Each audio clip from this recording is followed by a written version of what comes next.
नई सरकार मिल रही है, दिल्ली के काम रफ्तार से होंगे। दिल्ली के जो पिछले 12 साल से दिल्ली तरस थी, गंदे पानी से, गंदी हवा से, गंदी यमुना जी से, टूटी सड़कों से, बदहाली से, करप्शन से, बहानेबाजी से, उन सब से निजात मिलने जा रही है।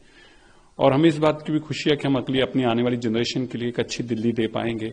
इस दिल्ली को 12 साल जो बर्बाद किया उसको दोबारा से आबाद कर पाएंगे। खुद एक टेम्परेरी सीएम के रूप में हमेशा रही है, क्या कहना चाहिए? देखिए, वो तो बेचारों की फ्रस्ट्रेशन है। कोई भी जब इंसान हारता है तो उसको ऐसे झटके लगते हैं। आप सोचिए कि अरविंद केजरीवाल जी को कितना बड़ा झटका लगा है कि वो अभी तक बोल ही नहीं पा रहे। जो इंसान चुप नहीं करता था वो पिछले 10 दिन पे एक बार बोल नहीं पा रहा। तो ये स्वाभाविक होता है। आतिशी जी को भी ये झटका लगना स्वाभाविक था। और फिर जैसे सचदेवा जी ने कहा, तो बेचारे खुद ही टेम्परेरी थे। पहली बार इस देश के इतिहास में ऐसा सीएम आया जिसको उसके पार्टी के प्रधान ने कहा कि ये टेम्परेरी है। इससे पहले तो कभी देश में सुना नहीं है कि टेम्परेरी वर्ड भी होता है सीएम के लिए। ये बड़ी दुखदायी बात थी, लेकिन ठीक है, आतिशी जी हैं, सब बर्दाश्त कर रही हैं। और योगी जी ने उस पर कहा कि हमने कितना ज्यादा उस पर, मतलब हमारा जो इकोनॉमी उस पर कितनी बड़ी है, उस पर कितना हमने अर्न किया है, क्या कहना चाहिए? देखिए, बहुत दुखदाई है अखिलेश जी की तरह ऐसे बयान देने, किसी धर्म की आस्था को इस तरह से झंझोड़ना, उसके प्रति ऐसी अपशब्द और इतने इनसेंसिटिव वर्ड यूज करने, फजूल खर्ची।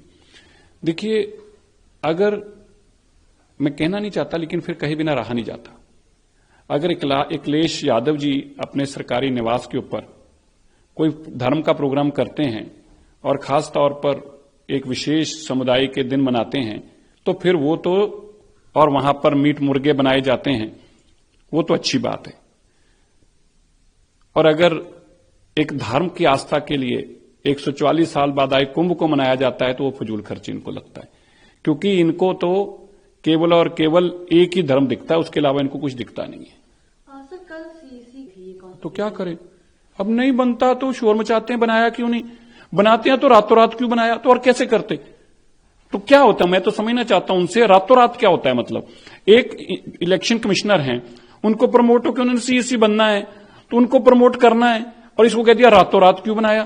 तो अब करेंगे नहीं तो कहेंगे बनाया क्यों नहीं? अरे आप लोगों के तो लीडर ऑफ ऑपोजिशन है, ये तो हम ही कानून लाए।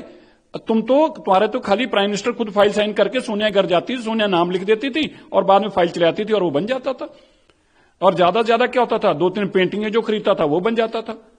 और ज्यादा से ज्यादा क्या होता था, जो सोनिया गांधी जी को बहुत बड़ा देश का नेता बताता था कि ये तो कमाल की है जी, ये तो दुनिया की सबसे पावरफुल लेडी है, वो सुबह बन जाता था। कम से कम संविधान को इस तरह से छिक्के टांगने वाले लोगों को ये बातें कहने का अधिकार तो नहीं है। नहीं, ठीक है, उनके पर्सनल हैं, क्योंकि देखिए जो पैसे का लेन देन चीन से हुआ वो भी उनका पर्सनल हुआ है।